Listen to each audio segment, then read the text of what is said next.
tenemos a Francisco Cruz Jiménez, colega periodista y escritor que está presentando un libro sobre los amos, dice el título, de la mafia sindical en México. Estamos hablando de un título que revisa pues la vida y obra, digámoslo así, de los principales líderes obreros en México, líderes de muchos años, como suele estilarse en la vida sindical mexicana. Víctor Flores de los ferrocarrileros, Elbester Gordillo, hoy presa, como sabemos, lideresa de los maestros, Napoleón Gómez Urrutia, fuera del país, líder de los mineros en México, Francisco Hernández Juárez, líder de los telefonistas, también de larga duración en su liderazgo, Joaquín Gamboa Pascue, el líder de la CTM, Joel Ayala Almeida de los burócratas, Carlos Romero de Champs de los petroleros y Víctor Fuentes del Villar de los electricistas. Es el conjunto de figuras de los líderes sindicales en México que es analizada, colocada bajo el bisturí, digámoslo así, de la investigación y la pluma de Francisco Cruz Jiménez, que se encuentra en este estudio para platicarlo. Buenas noches, bienvenido, ¿cómo estás? Carmen, muchísimas gracias, muy bien, muchísimas gracias por la invitación. Por lo pronto, Francisco, le pones un título que ya empieza a describir de lo que estás hablando. Claro. Le llamas los amos y les llamas los amos de la mafia sindical. Claro. Así sin anestesia. Sí, claro, directamente. ¿Qué es los amos de la mafia? Es una radiografía justamente de una élite sindical mexicana que, acostumbrada a vivir entre privilegios, una bonanza depredadora y la impunidad.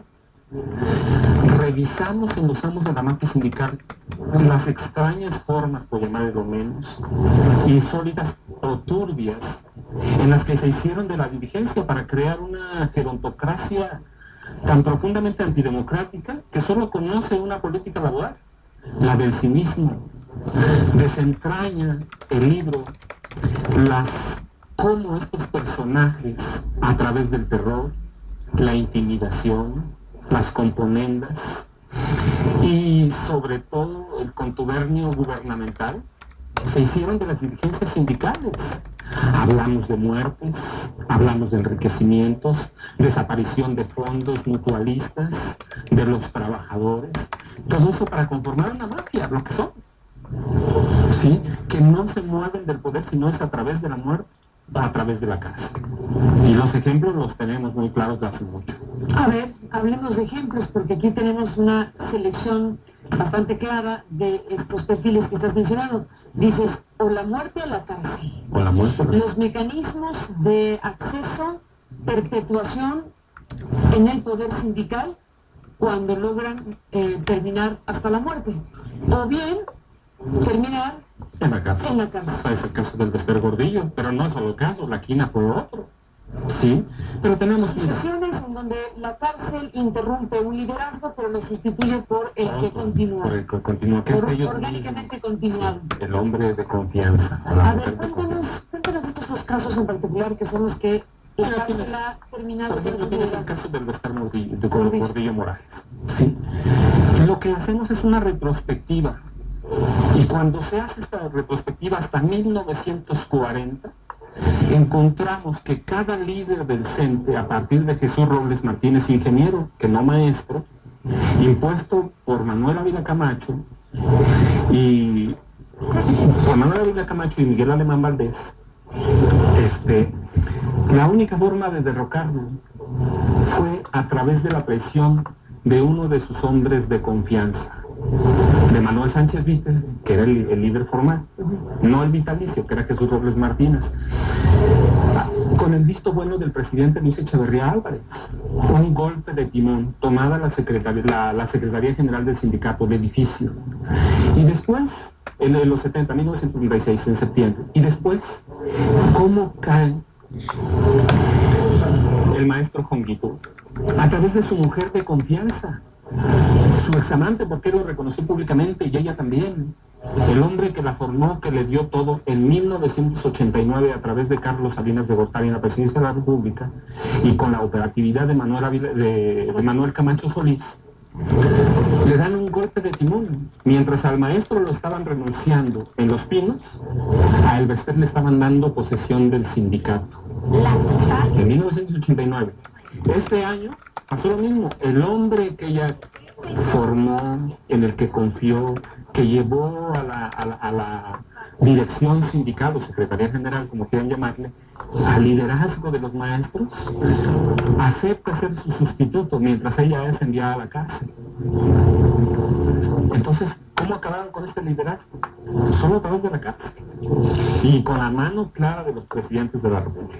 Historia también muy conocida en México, la de la Quina, que igualmente llegó a la cárcel después de una confrontación entre Miguel de la Madrid y Carlos Salinas de Gortari. ¿Qué hizo de esta historia lo que hoy es la Quina? Bueno, pues está bien documentado que en 1989, cuando se gesta el golpe a la Quina, el hombre que fue la escucha y el espía dentro del grupo de la Quina fue Carlos Romero de Champs, que era uno de los hombres de confianza de la Quina, el hombre que lo formó, que lo educó. El actual líder del sindicato petrolero. No se lo dieron inmediato a él, tuvieron un interinato de 3 años, pero antes de que terminara el gobierno de Carlos Salinas de Gortari, Carlos Romero de Champs fue ungido como líder máximo de los petroleros, cuando el sindicato tenía una riqueza documentada de 3 billones de pesos.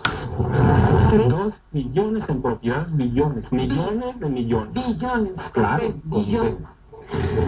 Solo el sindicato. Solo el sindicato, 3 billones de pesos. Hoy, 2 en propiedades y 1 en efectivo.